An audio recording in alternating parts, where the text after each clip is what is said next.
من هم پیشتر فکر میکردم که ما باید به اینها بفهمونم که عاقبت این سیاست های شما اشتباهی است و یک بنبست ملت رو میبرید و تلاش میکردیم به اینها بفهمونیم. اما الان امروز به این قناعت رسیدم که نه، اینها برقصدانه این کارو میکردن و فایده اینها هم در همین است که وضعیت همین گونه باقی بماند. شاید بعضی از دوستان کارشناسان بگن که نه، شما هنوز هم مسائل رو از نگاه یک اپوزیسیون میبینید و میخواهید حکومت رو همیشه سیاه کنید و اینها رو یک دشمنی ملت یا دشمنی آرامش و ثبات نشان بدهید.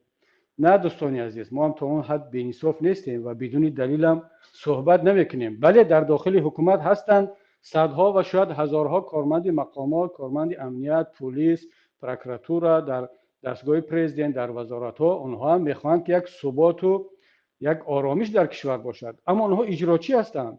اون 4-5 نفره که تصمیم اساسی را میگیرند مطمئن باشد. حداقل من به این قناعت رسیدم که اینها دارن عمدن این کارها رو میکنن. من براتون دو تا مثال میارم. اگر مقامات دولتی بخصوص مقامات امنیتی بگیرن که شما الان امروز دارید حکومت رو گناهگار میکنید، چرا نگفتید، چرا کمک نکردید؟ 10 سال پیش، تقریبا 10 سال پیش، من در بینای کمیته امنیتی دولتی ملی سخنرانی داشتم در حضور همه کارمندان کمیته امنیتی دولتی ملی، بغیر از وزیر که همون روز مراسم یادبود خواهرش بود به ختلان سفر کرد. اون زمان رئیس کمیته یا وزارت بود آقای عبدالرحیم بودن، خیرالدین سیدویچ.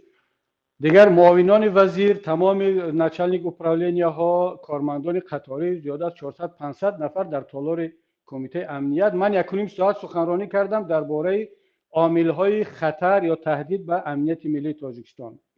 10 سال پیش تمام این عامل‌ها اون روز من گفتم و اون تالار کفگوبی کرد. 1.5 ساعت سخنرانی بود، همشون گفتن که بهترین سخنرانی بود و شما اشاره کردید به عامل‌ها و چی باید کرد. نباید که ما نگفته ایم. و من امروز از رئیس کمیته امنیت ملی تقاضا میکنم همون نوار صحبت ما رو امروز در شبکه‌ها بگذارید و اثبات کنید که من نگفتم. بگید که در اینجا شما غلط گفتید.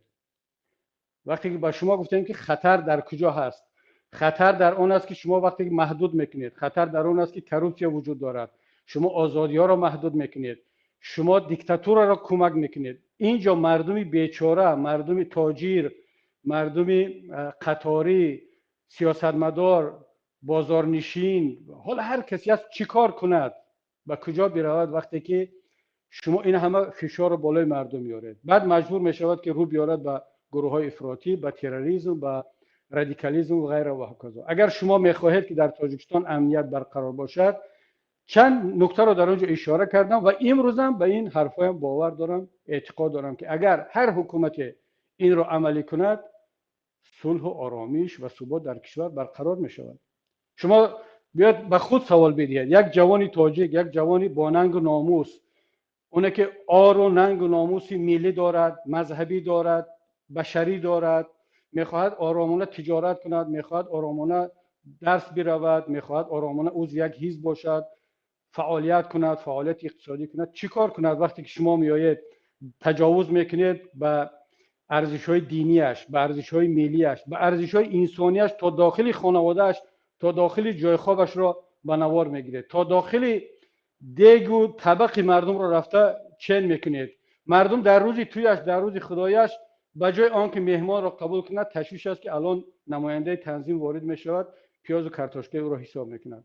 شما طریق ابلغ درون خانه‌های مردم میرید، نسبت مردم آرام که خوابیده است در داخل خانه‌اش تجاوز میکنید، جنایت صادر میکنید.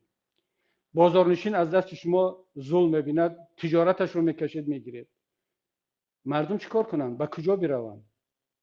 این را 10 سال پیش گفتیم، امروز میگیم، در آینده هم خواهیم گفت که سرچشمه تمامی فعالیت‌های تروریستی، رادیکالی، افراطگرایی در تاجیکستان خودی مقامات هستند. این چند نفری هستند که میخواهند عمدن وضعیت رو همین گونه نگه بدارند. باقی همه اجراچی هستند. اون کارمند کمیسریات که میرود مردم رو از خانهش بیدار میکند، اون اجراچی است، با او سفارش دادن که این کار رو بکن. یا اون کسی که در بازار میرود حجاب زن رو میکشد، نمیدونم ریش مردم رو میتراشد، تجارت مردم رو میگیرد، اینا همه اجراچی هستن، سفارش دهنده یک دو نفر و حد اکثرش 5 نفر هست که اینها دارن وضعیت رو این طور میکنن. دلیل دوم، حالا چرا میگن که افراطگرایی با وجود آمده شما نگفتید؟ وقتی که قانون دین تایید میشد یا تصویب میشد در پارلمان، مراد دولتوف رئیس کمیته دین بود و اون وقت در سزیر قبلی اون که من 2 مرتبه وکیل مجلس نمایندگان بودم، رئیس مجلس سیدالله خیرالله وقتی که بحث قانون دین در پارلمان یک کمی جنجالی شد، من خیلی مخالفت کردم، تنفس اعلان کرد، گفت که بعد تنفس ادامه میدیم بعد یابد. و نورعلی ریایف که اون وقت عضو کمیته اتحادیه جمعیتی بود، ما رو به اتاقش دعوت کرد، با مرادالله دولت رئیس کمیته دین بود، با همراه نشستیم 3 نفر. خب بحث کردیم، گفتن خدا چی مشکلی داری با این قانون؟ پرزیدنت تایید کرده است، پیشنهاد کرده است، باید قبول شود. گفتم من با پرزیدنت مشکلی ندارم، من با قانون با شما مشکلی ندارم. من میدونم که این قانونی که شما قبول کرده ایستاده آینده ملت را به بحران میکشاند، آینده ضدیت دین و دولت را به وجود میارد، ضدیت جامعه را به وجود میارد. شما عمدن و برقصدانه یک گروه از مردم را علیه جامعه، علیه کشور، علیه دولت و ملت میشورانید. گفت چگونه؟ گفتم ببینید شما توسط این قانون کار کرده ایستادید که امور دینی، امام خطیب ها، مؤذن ها، کارمندان دین کسانی میشوند که لیاقت ندارند. شما میخواهید که علمای کشور را از منبر دور کنید، اون کسانی که ملت دوستشون می‌دارد، اون کسانی که ملت حرف اونها رو میشنود، با اونها اعتقاد دارد، اونها رو میخواهید از منبر دور کنید، کسانی رو بیارید که اونها نه لیاقت دارند، نه دین را خوب در میکنند و نه مردم با اونها اعتماد دارند. دقیقاً حالا من خواهش میکنم که مرادالله دولت بیاید و در منبر این حرفای ما رو انکار کند، بگوید که نه این حرفا نبود. دقیقاً این جواب را داد. گفت محیدین خودت یک انسانی تحصیل کرده هستی، نامزد علم، حالا یک شخصیت، یک ملای بیسواد نیستی، در این مبارزه بین دنیویت و دین باید طرف دنیویت رو بگیری. گفتم چگونه؟ چرا؟ در کجا است این مبارزه؟ ملت تاجیک را جنایت است تقسیم کردن به دینی و دنیوی. این ملت همون طوری که 1400 سال با دین اسلام زندگی کرد، هم امور دنیویش را دید، هم امور دینیش را. ما تاجیکان میتوانیم در یک مدت زندگیمون، در یک روز حتی یک قسمت روزمون رو ببخشیم به امور دنیوی، یک قسمت دیگرش رو به امور دینیمون رو. جدا نکنید ملت رو. گفت نه، اینجا باید که اندیشه دنیوی غالب باشد. الان اندیشه دینی دارد روز به روز قوی‌تر شده است. ما باید کار کنیم که دین در چشم مردم به آبرو باشه. خب گفتم چیکار میکنید؟ کار کنیم که در سر منبر آدمان بیسواد، متهم و کسانی باشند که حکومت لجام آنها را در دست دارد یا آنها را متهم میکند با نمیدونم نوار، با فسادزدگی، کروپسیا، بیسوادی، بالاخره حرفش به این امام خطیب بگذرد و هر چیزی که حکومت میگه همین رو بگه. امام خطیبی که مستقل هست، سواد دارد، محبوبیت دارد و هیچ متهمی در پیش مقامات ندارد، برای ما خطرناک است. این را باید از منبر دور کرد. من گفتم شما با این کارتان واقعا یک جنایت میکنید. اگر این کار نیتتان همین باشد، بدانید که جوانان را، ملت را به صاحب میمونید در آخری کار. وقتی که این مردم از منبر دور میشوند، سازمان‌های دینی دست نشان داده حکومت میشوند، اعتماد ملت دیندارها را از دست خواهند داد. مردم میروند سراغ گروه‌های افراطی، کسانی که با آنها اعتقاد پیدا میکنند. شما فکر نکنید که مردم دیندار تاجیک حرف یک ملای درباری را گوش خواهد کرد. اون میرود حرف یک نفری رو گوش میکند که بعد درد سر شما خواهد شد.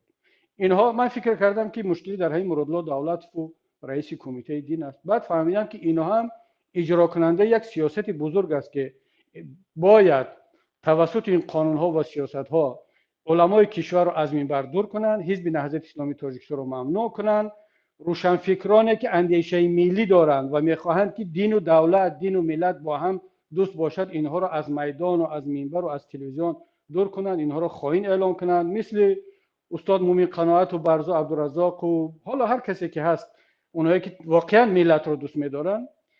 این گروه های معتدل دینی و دنیوی رو از منبر رو همه جا دور کنند و منبرها رو بدن به دست چند تا متهم، چی در بخش دنیوی و چی در بخش دینی، و اینها میخواهند دیگر با همین نفرها با تروریسم مبارزه برند، در صورتی تمام ملت را بخصوص جوانان برنگ و ناموس را اینا خودشان تله دادن به دامن تروریستا. گلمراد حلیمov برای چی رفت با داعش پیوست؟ مگر اون تربیت دیده نهضت بود یا انجمن بود، انجمن آزاداندیشان، یا در محفل های شعری مومن قناعت و برز عبدالرزاق رو تربیت میدید؟